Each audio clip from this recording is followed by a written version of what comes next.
Muy bien, entonces en esta segunda parte vamos a revisar el texto de Piper.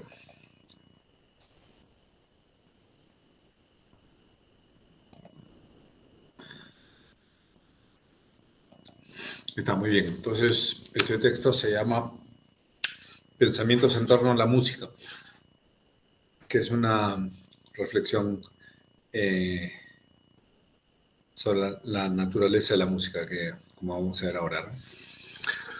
Dice Piper, ¿no? Los filósofos, especialmente aquellos interesados en las cosas prácticas de la cultura y la educación, gozan reflexionando sobre la esencia de la música y no solo por una tendencia algo accidental o personal a este tema. No, este interés especial recorre una gran tradición que se remonta casi hasta los tiempos primigenios, con certeza hasta Pitágoras, Platón y los sabios de Oriente. No solo es la música uno de los fenómenos más sorprendentes y misteriosos de todos los Miranda del mundo. Miranda es una palabra latina que significa las cosas admirables, ¿no? Esas cosas que nos maravillan y que por lo tanto son el objeto formal de cualquier filósofo, como declaran Aristóteles y Santo Tomás. Eh, Aquí Piper está haciendo referencia a que Aristóteles dice que el principio de la filosofía es el asombro, ¿no? Cuando uno ve algo y no entiende bien qué es eso, uno se asombra y ese asombro gatilla el deseo de saber y por lo tanto es así como comienza la reflexión, ¿no? Eh, Muy bien, entonces aquí lo que está planteando Piper es que la música es una cosa eh, misteriosa, admirable, que está de alguna manera en el núcleo de la vida humana y que además eh, eso ha gatillado la reflexión sobre la música y el cultivo de la música en todos los grandes filósofos en Occidente, eh, y que por lo tanto eh, es muy pertinente estudiar la naturaleza de la música, ¿no? Eh, yo les compartí, creo, un artículo sobre que había escrito yo que se llama algo así como Orfeo y la vida y la música en la vida del hombre, donde yo hice como un pequeño análisis del mito de Orfeo. Orfeo es un mito griego donde Orfeo supuestamente es como que el dios de la música, ¿no? Y en qué sentido Orfeo es como un héroe en realidad la música. Y tratan a Orfeo ahí como una especie de mago, ¿no? Que por medio de la música era capaz de eh, hacer que la naturaleza cambiara, ¿no? Que los árboles se movieran, que los ríos cambiaran su cauce, también como que controlaba a los animales, ¿no? Por medio de la música. Y finalmente también su esposa se muere y él la va a rescatar al Hades, ¿no? Que es el lugar donde están los muertos en la mitología griega, y convence a los diferentes niveles, digamos, dentro del Hades, que lo dejen pasar a rescatar a su esposa y siempre vinculado a la música, ¿no? Entonces, hasta la música tiene esa capacidad persuasiva, ¿no? Que podríamos decir como un encantamiento, ¿no? Como una magia. Entonces el mito lo entiende así y es bien interesante cuando uno estudia a los filósofos, Pitágoras, Platón y Aristóteles también. Eh, Ellos entendían muy bien este carácter esencial de la música y el poder que tenía la música en la vida del hombre, ¿no? Dicen, por ejemplo, que en el caso de Pitágoras, cuando la gente entraba a su comunidad de filósofos, él los hacía pasar como por una cura de silencio para que se desintoxicaran de toda la mala música que habían eh, escuchado, ¿no? Entonces, Y él consideraba también que la música tenía un efecto terapéutico, es decir, que podías sanar a la gente en cuerpo y en alma por medio de la exposición a la buena música, ¿no? Y Platón, bueno, como hemos visto cuando estudiamos la República, él plantea que la música es una preocupación cultural fundamental y social fundamental porque tiene un impacto directo en la transformación de las personas y en su formación o deformación, dependiendo del tipo de música al cual estén expuestas las personas. Entonces, bueno, todo esto muestra que tradicionalmente había una reflexión muy profunda respecto del rol que tiene la música en la vida del hombre, ¿no? Y en realidad hoy día que la música está como que relegada al ámbito del entretenimiento, eh, me da la impresión de que es una pobreza cultural, digamos, de nuestro tiempo, pensar que la música es solamente entretenimiento, ¿no? Sino que más bien la música siempre ha sido una compañera de la dimensión misteriosa del ser humano y de su formación, ¿no? Entonces, bueno, dice Piper, no solo se ha dicho, y con razón, que la música podría no ser otra cosa que un secreto filosofar del alma, ¿no? Esto es una cita de Schopenhauer, si no me equivoco. Dice, un ejercicio metafísico oculto, o sea que cuando uno hace música, uno de alguna manera está reflexionando sobre la realidad, ¿no? Eso tiene que ver bastante con lo que vimos de Peterson en el video anterior, ¿no? Es decir, la música es una eh, representación de los patrones de la realidad y por lo tanto cuando uno se pone en contacto con la música, uno de alguna manera está contemplando, reflexionando sobre la realidad y en ese sentido es un secreto filosofar del alma. Es decir, que lo que estaría sucediendo aquí, con el alma totalmente inconsciente de este hecho, es filosofía, de acuerdo a Schopenhauer, en su profundo discurso sobre la metafísica de la música. Pero más allá y por encima de esto, la música despierta con el continuo interés del filósofo porque por su propia naturaleza está muy cerca de las cosas fundamentales de la existencia humana. Es esta misma razón la que conduce a todos los interesados en la cultura y en la educación a prestar atención especial al arte y a la interpretación de la música. Muy bien, entonces, después de esta introducción, entra Piper en materia. La pregunta, que es particularmente intrigante a la mente investigadora del filósofo, cuando reflexiona sobre el fenómeno de la música, es esta. ¿Qué, de hecho, es lo que percibimos cuando escuchamos música? Obviamente percibimos algo más y distinto a simplemente los sonidos específicos producidos por un arco sobre las cuerdas de un violín, por el aire soplado de una flauta o por un dedo golpeando las teclas de un piano. Todos estos sonidos, por supuesto, también alcanzan los oídos de los que no pueden relacionarse con la música en absoluto, si tal especie existiera. Estos sonidos por sí mismos, sin duda, todavía no constituyen la música en cuanto tal. ¿Qué es entonces lo que percibimos esencialmente nosotros cuando escuchamos música de manera apropiada, ¿no? Y acá, bueno, como ven ustedes, está resaltada la palabra qué, ¿no? Porque en el fondo lo que estamos tratando de desentrañar aquí es cuál es la naturaleza de la música, ¿no? Escuchamos sonidos, pero ¿acaso son los sonidos realmente lo que estamos escuchando? ¿O lo que estamos escuchando es lo que los sonidos transportan, ¿no? Porque si es lo que los sonidos transportan, entonces la pregunta por la música va hacia allí. No es una pregunta por los sonidos propiamente tales, sino es una pregunta por aquello que está siendo portado por los sonidos.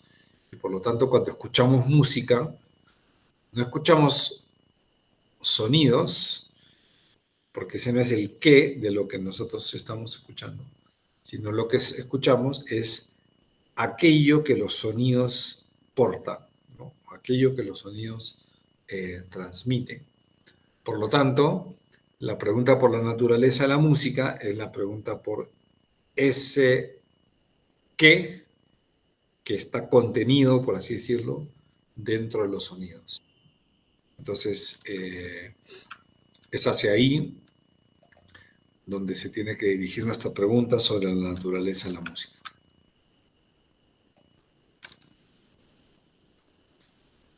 Dice, no, acá Piper compara la música con otras formas de arte. Otras formas de arte otorgan respuestas mucho más sencillas, incluso cuando igual sea difícil responder a la pregunta qué es lo que realmente percibimos cuando miramos, por ejemplo, el detalle de una pradera de Durero, ¿no? Que es esa pintura que tienen ahí a la izquierda. Obviamente no son las hojas de pasto las cuales también podemos observar, incluso con mayor realismo en la naturaleza misma o en una fotografía. No son ni las hojas de pasto ni tampoco ese objeto particular lo que en realidad observamos cada vez que miramos una pintura de la manera adecuada. O nuevamente, ¿qué es lo que percibimos realmente cuando escuchamos un poema, cuando somos conscientes de la energía poética que pulsa en un poema? Obviamente percibimos algo más y distinto que el significado factual literal de las palabras. Este significado directo incluso ha sido llamado la impureza de toda poesía, una impureza indispensable, sin embargo. Somos conscientes que responder a estas preguntas es igualmente difícil, ¿no? Claro, porque aquí Piper en el fondo dice, o sea, ya está admitiendo que lo que estamos mirando son las hojas de pasto, o las hojas hojas de pasto, pero ni siquiera estamos mirando hojas de pasto, sino lo que estamos mirando es una representación de las hojas de pasto. Entonces, pero acá incluso Piper está indicando que la representación de las hojas de pasto ni siquiera es el qué de la pintura, sino que el qué de la pintura es lo que sea que Durero nos quiso transmitir en cuanto al misterio de la naturaleza en la presentación de esta pintura, ¿no? Entonces, es una pregunta sobre el contenido de esta representación, ¿no? De esta representación, ya sea de pintura o de poesía. En poesía incluso es más complejo porque ahí ya incluyen palabras y las palabras por sí mismas ya tienen un sentido, ¿no? Un significado. Entonces, podríamos decir que la poesía porta el significado que portan las palabras, pero además hay algo que va más allá de las meras palabras, que se quiere expresar por medio de las palabras, que aquí está designado como la energía poética que pulsa en un poema. La poesía también tiene esta característica semejante a la música, bueno, además de tener ritmo, rima, etcétera, tiene este carácter cautivador, ¿no? Cuando una poesía le encuentras el sentido, te seduce de alguna manera, y eso es algo parecido a lo que pasa con la música. Dice, pero regresemos a nuestra pregunta original. ¿Qué es lo que percibimos cuando escuchamos música con los oídos adecuados? Ciertamente no podemos hablar de ningún objeto particular, como los que se encuentran en las artes representativas, o en poesía, donde obligadamente se representa algo, se expresa algo, una realidad objetiva, por ejemplo, ¿no? Entonces, aquí, nuevamente la reflexión sobre el qué, ¿no? ¿Qué es lo que le percibimos cuando escuchamos música? Que incluso cuando vemos las hojas de pasto de Durero, podemos decir que el qué está relacionado a las hojas de pasto, y en ese sentido no es otra cosa que lo que las hojas de pasto están mostrándonos, aunque desde la perspectiva particular del artista que está presentando esas hojas, ¿no? Porque ahí sí hay un objeto particular que son las hojas de pasto. Mientras que en la música no es propiamente un objeto particular como unas hojas de pasto, sino es un, vamos a llamarlo provisionalmente, contenido que las músicas portan. La pregunta es, ¿cuál es ese contenido, ¿no? La música no puede reclamar un objeto de este tipo, ¿no? Como, por ejemplo, si es que leemos una poesía sobre, qué sé yo, la belleza de la amada, ya tenemos un objeto, ¿no? Que es la belleza de la amada. Si vemos un cuadro sobre, qué sé yo, las meninas de Velázquez, ya tenemos un objeto que son las meninas. Pero la música no tiene un objeto así, ¿no?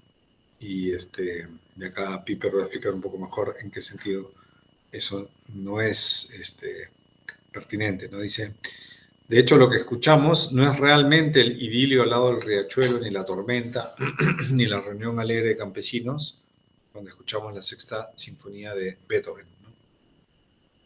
Ahí Beethoven, Piper está haciendo referencia a una sinfonía de Beethoven, que es la sexta, que se le dice en la pastoral, en la que él en los movimientos ponía una especie de título o una descripción, ¿no? Por ejemplo, esto que está acá, Reunión Alegre de Campesinos, o Tormenta, o Idilio al lado del riachuelo. Entonces, pero Piper está diciendo, incluso con esos títulos,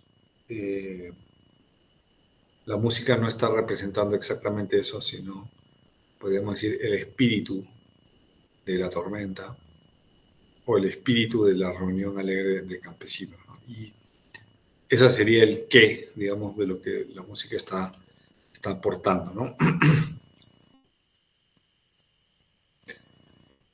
Pero ¿y qué sucede con las canciones? Dice, ¿acaso no será al menos en este caso el significado de las palabras lo que constituye lo que realmente percibimos cuando se nos refiere a un aria o un recital de canciones?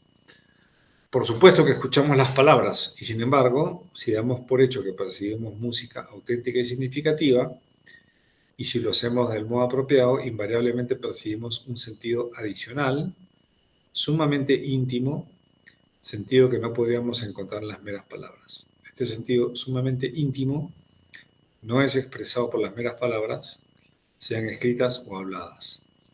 ¿Qué es entonces lo que percibimos en la música? ¿No? Acá está dando como otra indicación adicional, ¿no? Dice, percibimos un sentido adicional sumamente íntimo, ¿no? Que sería nuevamente el qué está aportado en los sonidos, ¿no?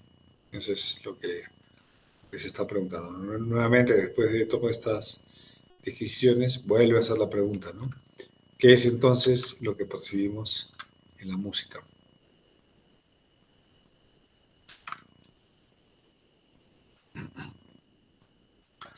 Y acá comienza a definir, ¿no?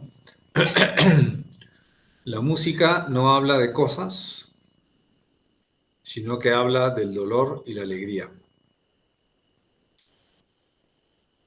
Entonces, lo que porta la música es el dolor y la alegría, es lo que está planteando aquí Piper.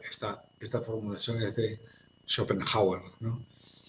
Esta formulación de Schopenhauer de alguna manera resume el sentir expresado de diversas maneras por muchos pensadores a lo largo de los siglos, ¿no?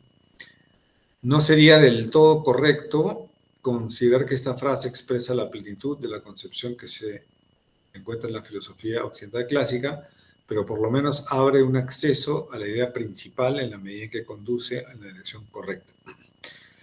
Dolor y alegría, estos conceptos relacionados a la voluntad apuntan al bonum, el bien, visto como la fuerza motora intrínseca de la voluntad. La voluntad se dirige siempre hacia el bien. Quizás un pequeño paréntesis. Esto es muy... bueno, Aristóteles, en la Ética Nicómaco, cita a Platón y dice que para Platón la educación no era sino una educación en el placer y en el dolor. Es decir, aprender a sentir placer rectamente y a sentir dolor rectamente, ¿no? Es decir, ser capaz, por ejemplo, de renunciar a los placeres que son malos y ser capaz de asumir los dolores que son buenos, ¿no? Como por ejemplo,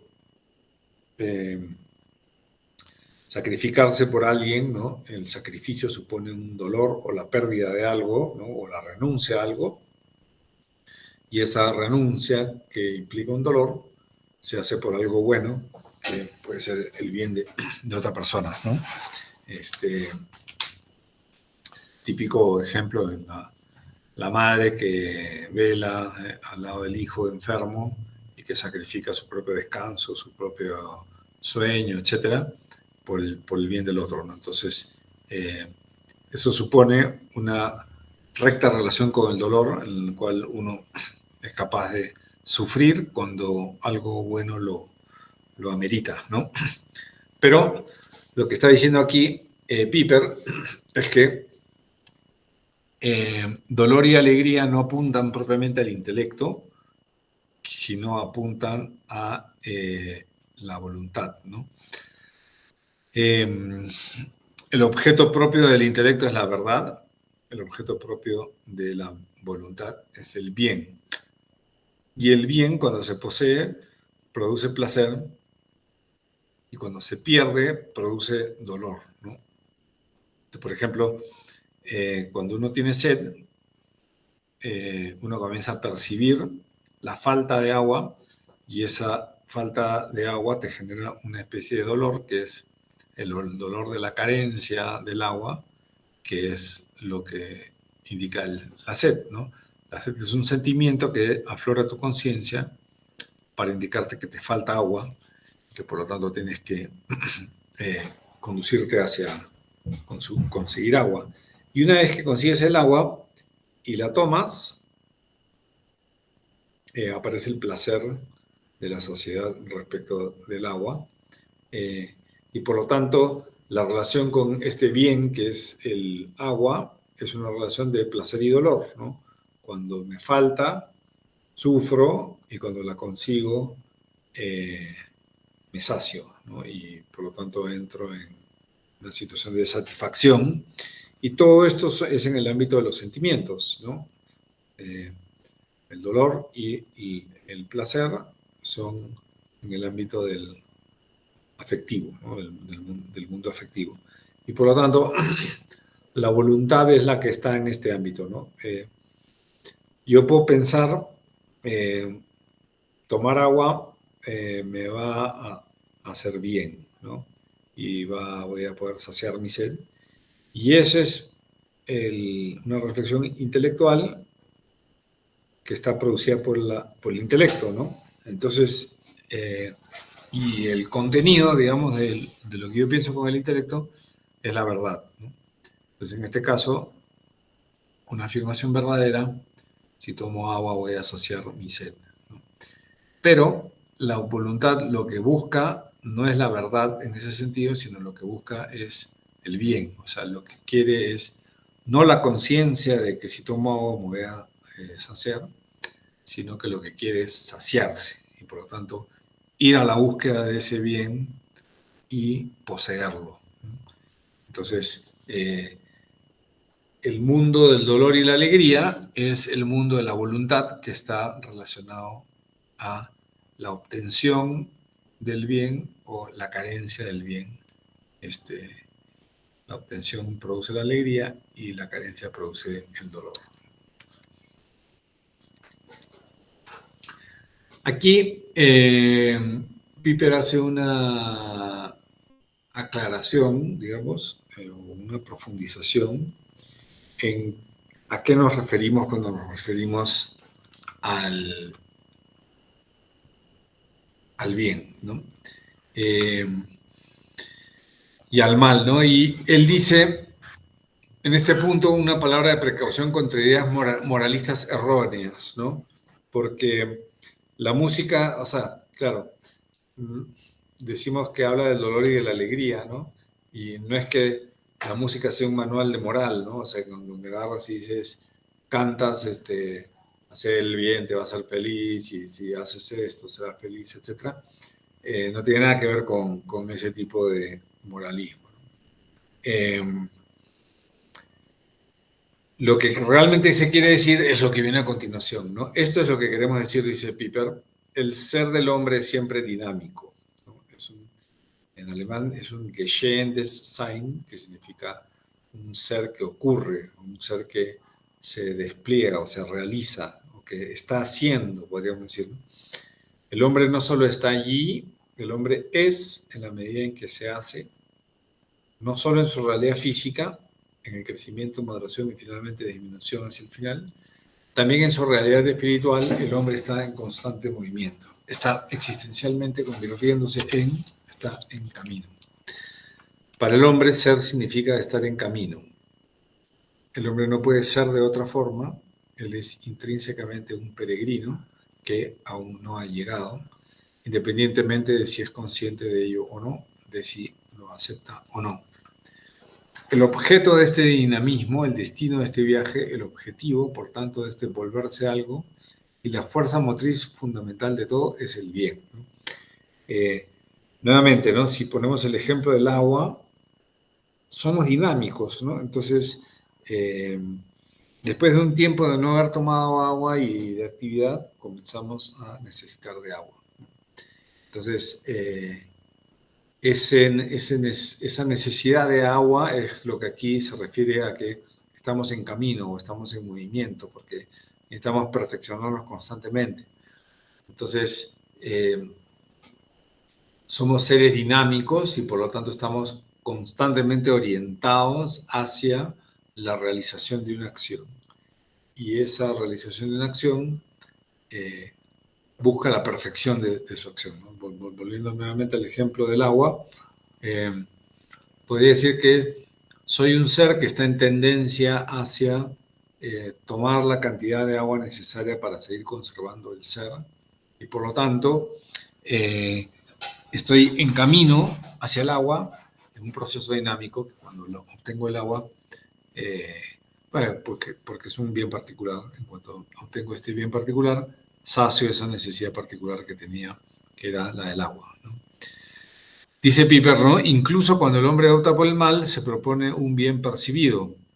Incluso podemos decir, y los grandes maestros de la tradición de la sabiduría, de hecho lo dijeron, que ese dinamismo interior que nunca se apagará, esta inquietud persistente en el centro del desarrollo existencial humano, este anhelo tiene un único objetivo, la felicidad perfecta, el estado de felicidad, ¿no? Die Glückseligkeit. De modo inconsciente e independientemente de los actos concretos de la voluntad, pero también en el núcleo más íntimo de nuestro ejercicio consciente de la voluntad, anhelamos la felicidad perfecta. En esto consiste la realización del hombre, el bien del hombre, el objetivo y el destino de su existencia en desarrollo, ¿no? Entonces, el ejemplo del agua, por ejemplo, es limitado y en cierto sentido demasiado particular, porque además ese mismo deseo lo puede compartir un animal, ¿no? Pero en el caso de los seres humanos, el bien que realmente queremos es el bien que es el de la felicidad. Y hacia ahí es donde nuestro dinamismo interior está apuntando constantemente.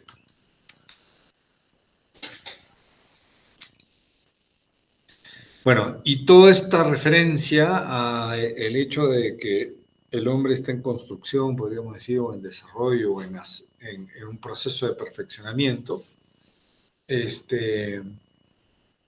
necesaria toda esta referencia para poder entender el sentido profundo de la música, que es lo que comienza a explicar aquí Piper. Respecto del objeto último de la voluntad humana y del propio proceso de convertirse en algo por el cual nos acercamos y sin embargo nunca llegamos a alcanzar plenamente ese objetivo, con los pasos infinitamente variables y sin número de desvíos aparentes o reales de nuestro tiempo personal, ni el objeto ni el proceso se pueden describir apropiadamente en palabras, ni el destino ni el viaje. San Agustín dice, el bien. Uno oye esta palabra y uno respira profundamente, lo escuchas y suspiras. Y añade que el hombre es incapaz de poner en palabras el significado principal y completo del concepto de bien, su realización completa. No se puede decir y sin embargo no lo podemos callar tampoco. ¿Qué vamos a hacer si no podemos emplear ni el discurso ni el silencio? debemos regocijarnos. Jubilate. Gritar el deleite del corazón en señal de un júbilo sin palabras. Tal júbilo sin palabras, por lo menos una de sus manifestaciones, se conoce como música, ¿no? Entonces, bueno, por un lado, la inefabilidad, digamos, de este proceso permanente de búsqueda de la propia realización. Es difícil ponerlo en palabras, incluso muchas veces los estados de ánimo en los que nos encontramos son de difícil descripción, ¿no? Y no entendemos bien muchas veces qué tipo de nostalgia tenemos, qué tipo de anhelo tenemos, y a veces uno también como que quiere saciar esa sed con cosas que finalmente no terminan satisfaciéndola. Y eso en parte porque es un anhelo, un deseo que es difícil de describir apropiadamente, ¿no? Pero ¿cuál es la alternativa? Expresarlo de una manera no verbal, y una de esas maneras no verbales es la música, ¿no? Yo a veces pongo el ejemplo de, por ejemplo, cuando un futbolista mete gol, es tan difícil meter un gol, hay tanto esfuerzo involucrado, etcétera, que el gol es un bien elevadísimo, ¿no? En el fútbol. Si lo pensamos aún más en el fútbol, por ejemplo, en las selecciones nacionales, que todo un estadio, todo un país incluso puede estar detrás de la expectativa de realizar un gol, ¿no? Meter un gol, de alguna manera, es un bien, ¿no? Es un objetivo hacia el cual tendemos, hacia el cual todo el juego mismo del fútbol, los 90 minutos de partido, tienen un trasfondo que son horas de horas de horas de horas de entrenamiento, de preparación física, de preparación táctica, de búsqueda de las estrategias adecuadas, contrataciones, en fin, todo lo que supone eso. ¿Para qué? Para meter goles, ¿no? Y para ganar partidos por tener más goles. Cuando un jugador mete un gol, sobre todo si es que es una cita muy importante, grita, ¿no? No dice, no mete el gol, se sienta y enuncia, he metido un gol, ¿no? No, sino que lo que hace es grita y corre más de lo que correría normalmente por la adrenalina de haber metido el gol, y grita, y lo que grita es la palabra gol, ¿no? ¿Y qué significa gol? En realidad no significa nada más que la descripción de que la pelota entra dentro del arco, ¿no? Entonces se está describiendo una acción, y lo que se está haciendo es, más que describirla, enunciarla por medio del grito, ¿no? Entonces el grito del gol es una expresión, podríamos decir, extraconceptual de la alegría propia de lograr un cometido tan extraordinariamente difícil como meter un gol.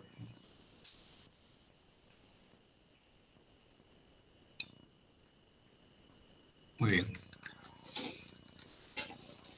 Por supuesto, no siempre hay alegría, ya que el bien, el objetivo, no es fácil de lograr, y ya que el viaje puede ser arduo, incluso puede estar yendo en la dirección equivocada. La música también puede ser expresión sin palabras de tristeza, perdón, puede ser una expresión sin palabras de tristeza o de confiada esperanza, de anhelo, de pesar o desesperación.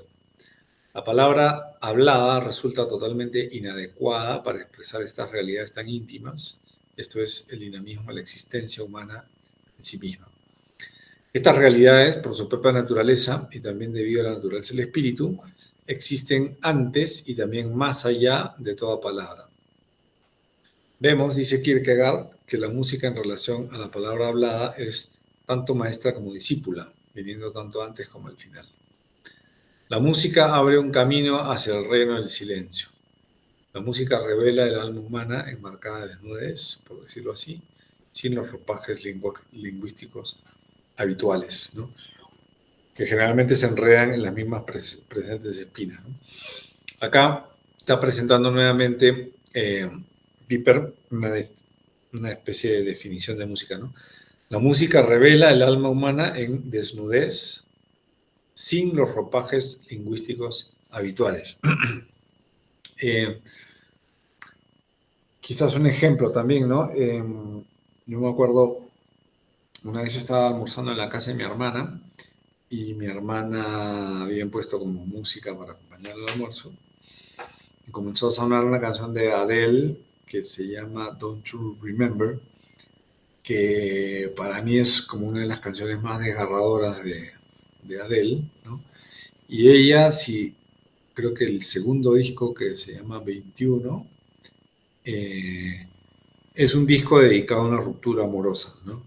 Entonces, ella pasó una ruptura muy terrible y lo que hace en este disco es básicamente cantar el dolor de esta ruptura, ¿no? Y esta canción, Don't You Remember, particularmente, eh, expresa, bueno, justamente es como una especie de, no sé si reclamo, pero como una, se dirige al chico con el que ya no está, ¿no? Y le dice, ¿acaso no te acuerdas la razón por la que me amabas, ¿no? Y por qué te he sido, etcétera, ¿no? Entonces, eh,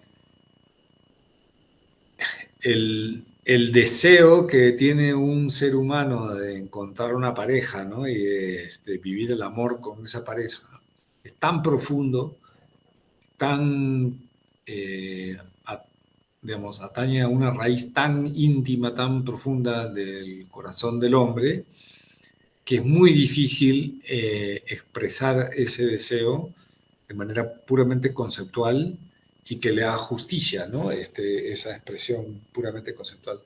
Entonces, a- ante la limitación del discurso conceptual para expresar estos deseos tan íntimos, eh, aparece la música como un recurso, ¿no? Y no solamente del deseo, sino también del dolor de cuando uno ha perdido ese objeto, digamos, el amor, o esa persona, digamos, con la cual uno compartía todo lo que es propio, digamos, de una relación íntima entre un hombre y una mujer, ¿no? Entonces, ante esos deseos tan hondos y tan profundos, ante el dolor tan hondo que produce la pérdida del objeto de ese deseo, eh, ante eso las palabras quedan sumamente cortas y por eso lo que toca es la música, ¿no? Es lo que se está plantando acá, ¿no? La música revela el alma humana enmarcada de desnudez, sin los ropajos lingüísticos.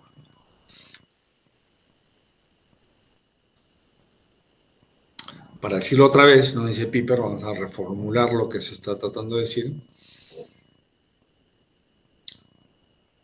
La música, ¿no? La naturaleza de la música es la articulación no verbal de la pena y de la alegría, como la expresión sin palabras del dinamismo intrínseco de autorrealización del hombre. Un proceso entendido como el camino del hombre hacia una personalidad ética, como la manifestación de la voluntad del hombre en todos sus aspectos, como el amor. Este ejemplo, por ejemplo, es el significado de la afirmación de Platón que la música imita los impulsos del alma, ¿no? Y aquí yo complementaría esto con lo que está diciendo Peterson, ¿no?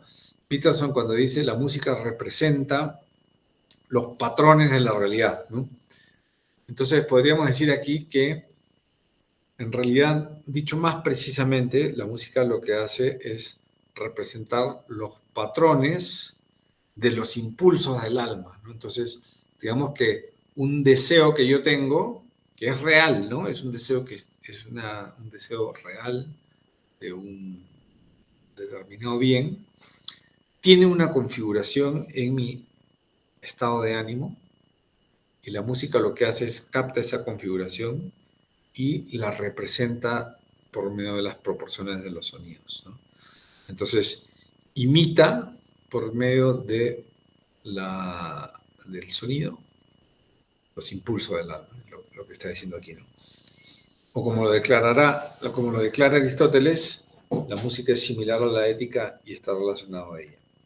Esta misma tradición es la que continúa en afirmaciones hechas por Kierkegaard, Schopenhauer y Nietzsche, cuando estos autores dicen que la música invariablemente es la expresión directa de una inmediatez en que ningún medio interfiere, o que de todas las artes es la música la que representa la voluntad en sí misma. O Nietzsche, en su interpretación de Wagner, que la música nos hace escuchar la naturaleza transformada en amor. Y acá, bueno, me parece muy importante esta frase, la expresión directa de una inmediatez en que ningún medio interfiere, ¿no? A mí me gusta usar la referencia física de la reverberación, ¿no? O la resonancia, que como ustedes saben, todo objeto tiene una cierta frecuencia, ¿no? Y cuando uno descubre esa frecuencia y emite una frecuencia que corresponde a la frecuencia de la cosa, esa cosa comienza a vibrar. Entonces, el caso típico es el caso de la copa de cristal, ¿no? Que cuando una soprano canta una nota y esa nota coincide con la frecuencia intrínseca de la copa de cristal, la copa de cristal comienza a vibrar y se puede romper incluso, ¿no? Incluso hay casos de puentes que se han caído. Hay un puente, creo, en Estados Unidos que se cayó por que hizo resonancia con los vientos. Y me da la impresión de que hay otro puente que se cayó porque hizo resonancia con la caminata de los soldados. Los soldados marchaban en un puente y es el ritmo de esa marcha hizo resonancia con la frecuencia propia de los materiales del puente. El puente se rompió y se cayó. Entonces, claro, y lo que está pasando ahí es que una fuente de sonido está emitiendo una frecuencia que está yendo, por así decirlo, al corazón de la frecuencia de un objeto determinado, y por eso es que comienza a vibrar de la misma manera, ¿no? Entonces,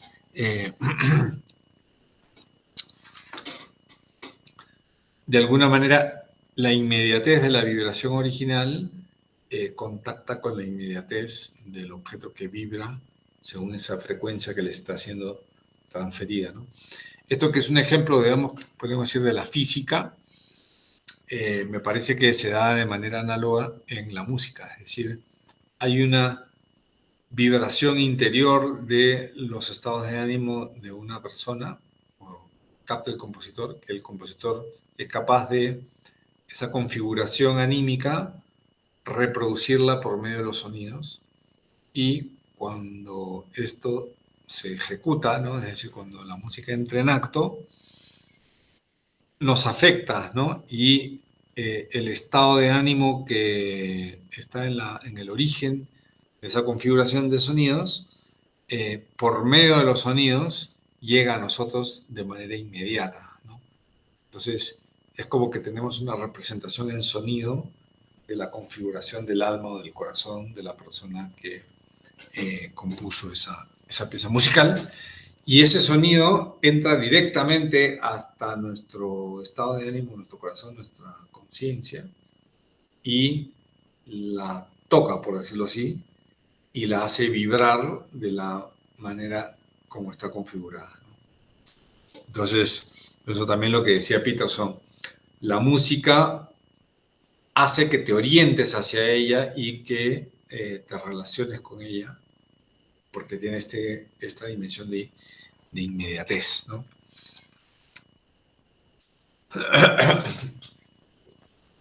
Lo que aquí se está diciendo, en muchas palabras, simplemente equivale a esto. La música expresa el dinamismo interno del ser existencial del hombre, que a su vez es la materia prima, por decirlo así, de la música, y ambos comparten una característica particular, ambos se mueven en el tiempo, ¿no? Entonces, cuando nos preguntamos qué es lo que nosotros escuchamos cuando escuchamos música, lo que escuchamos es esto. el dinamismo interno del ser existencial del hombre. Eso es, ¿no? O sea, es decir, el movimiento del ser existencial del hombre hacia el bien y la relación con su posesión y por lo tanto su placer, o su carencia y por lo tanto su dolor. Eso es realmente lo que la música aporta, y lo aporta por medio de los sonidos. Los sonidos son una configuración que, en esa configuración está contenido, por así decirlo, está contenido de manera estricta el estado anímico de una persona particular, ¿no? Sin embargo, la música no es una energía unipersonal abstracta, sino que es realizada por los músicos con todas sus individualidades distintivas. Por lo tanto, 1.000.000 de distintas expresiones musicales de ese dinamismo interior pueden aparecer, puesto que el crecimiento interior en la personalidad ética no está determinado por una ley inmutable de la naturaleza, sino que es un proceso formado y amenazado por innumerables peligros e interferencias. 1.000.000 de diferentes expresiones de fingimiento, error y confusión también pueden aparecer. Así, la expresión musical puede incluir la satisfacción superficial de la fase de disponibilidad de los bienes más baratos, el rechazo de cualquier estructura ordenada o la negación desesperada de que el ser existencial del hombre tenga un objetivo en absoluto o que tal motivo pueda ser alcanzado. También puede ser, como en el Dr. Faustus de Thomas Mann, la música del nihilismo que vive en la parodia y se produce a través de la ayuda del diablo y el fuego infernal en la caldera. La búsqueda del bien también está llena de errores, ¿no? Y por eso es que esos errores que forman parte de una configuración anímica del ser humano también se pueden expresar musicalmente, ¿no? Yo me acuerdo, cuando yo estaba en el colegio, un profesor alemán, yo estaba en colegio alemán, decidió poner a disposición de los alumnos, creo que eran 2 o 3 juegos de bandas completos, o sea, batería, bajo, guitarra y teclado 2 veces, y eso los viernes en la tarde podíamos tocar según un horario que teníamos ahí. Y este profesor, que era muy interesante, peculiar, yo tenía yo estaba en una de estas bandas y uno de los que tocaba ahí era un guitarrista que era muy bueno, tocaba con mucho sentimiento, pero era como que medio introvertido. Entonces, el tipo tocaba y se encerraba en sí mismo mientras tocaba. El profesor este venía y le decía, no, así no, tienes que salir así, ponerte en el frente del escenario para las chicas, ¿no? Entonces, bueno, nosotros que algo de integridad artística creo que teníamos, decíamos, pucha, eso es pura pose, ¿no? Entonces, ¿a qué voy con esto? En que la música también puede incluir la pose, o el error, o la búsqueda de bienes fáciles, ¿no? De presentar como la felicidad cosas muy superficiales, ¿no? O muy banales, o presentar una relación superficial con otra persona como algo muy importante, una cosa muy valiosa, etc. Y transmitirlo eso también en estas configuraciones sonoras que son la música. Y por lo tanto, podríamos decir, mentir respecto de la realidad humana. De hecho, eso es específicamente lo que le preocupaba a Platón cuando él trata la música. Que la música mintiera, transmitiendo como cosas buenas, cosas malas, ¿no? Y bueno, acá Piper muestra que es perfectamente posible que sea así.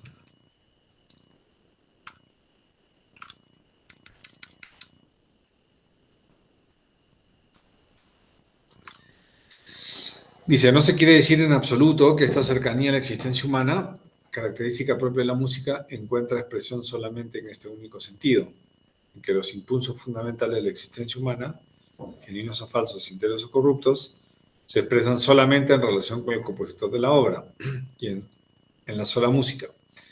Tampoco se quiere decir que no habría más que la dimensión de la música en sí misma, ya sea música grandiosa, auténtica, etcétera, etcétera, y que en el otro lado, en el ámbito de la escucha, prevalece una relación neutral de atención o falta de atención, de aplauso, aceptación o rechazo. No. Esta cercanía de la música a la existencia humana implica mucho más, dado que la música expresa la inmediatez de la dinámica existencial básica del hombre de manera inmediata. También el oyente es interpelado y desafiado en este nivel profundo donde se lleva a cabo la autorrealización del hombre. En esta profundidad existencial del oyente, muy por debajo del nivel de los juicios expresables, donde reverbera en idéntica inmediatez la misma vibración expresada en la música audible. Entonces, que esto es en el fondo lo que dice Platón, ¿no? Nada penetra tan profunda en el mente, en el alma y lo transforma como la música, ¿no? Entonces, la relación entre estado anímico y sonidos no solamente es la relación del compositor y la obra, sino también la de la obra y el oyente, y por eso es tan importante meterle una mirada a qué cosa es lo que escuchamos, ¿no? En qué cosa es lo que estamos recibiendo nosotros a partir de lo que escuchamos, ¿no?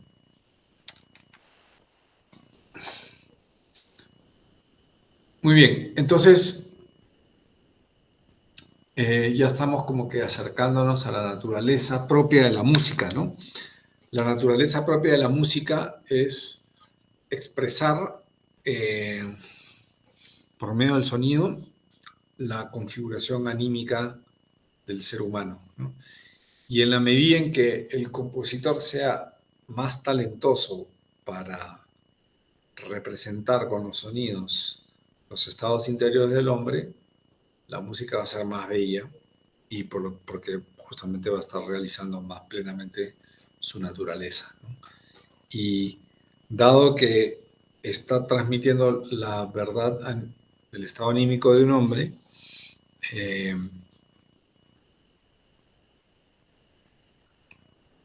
tiene que transmitir una verdad antropológica y por lo tanto no debe mentir, mostrando como bueno lo malo y lo malo como bueno, sino que lo bueno lo debe mostrar como bueno y lo malo lo debe mostrar como malo, en esta manera de transmitir de manera inmediata las configuraciones interiores del hombre.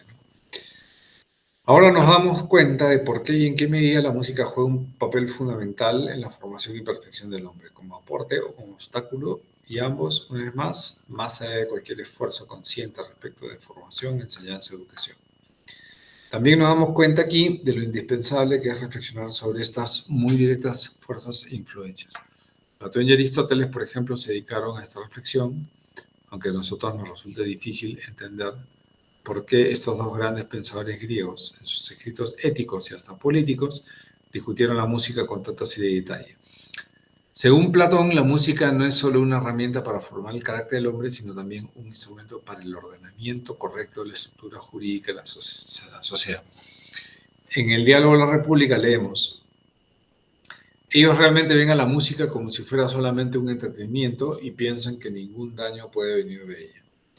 Y la creencia de que lo único que importa en la música es el disfrute del oyente, independientemente de que sea éticamente valiosa o no, es decir, de si su vida interior sigue el orden correcto o no, esta opinión es muy enfáticamente llamada una mentira en la obra tardía de Platón, Las Leyes.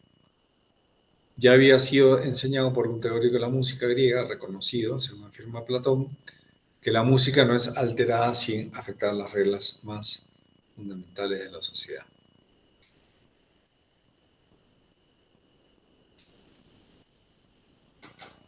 Muy bien. Con esto creo que llegamos al final del análisis del texto de Piper. Unas preguntas como para dejarles algunas ideas para reflexionar. ¿Cuál es la belleza propia de la música? Se responde por medio de la descripción de la naturaleza de la música, ¿no? Peterson, expresar los patrones de la realidad.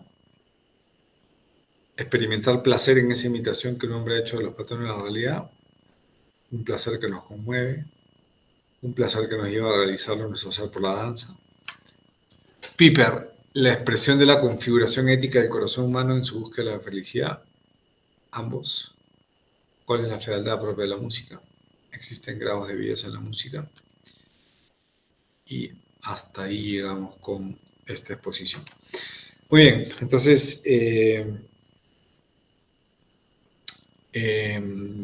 esa sería la descripción del texto de Piper respecto a la naturaleza de la música. Y como les comentaba hace unos minutos, podemos decir que la belleza de la música está cuando realiza este sentido profundo de imitar las configuraciones interiores del hombre y representarlas por medio de armoniosas interrelaciones de patrones que representan el estado interior del ser humano. Muy bien, eso sería todo entonces. Espero que puedan revisar esta clase pronto, antes de la clase del martes que viene. Nos vemos el próximo martes.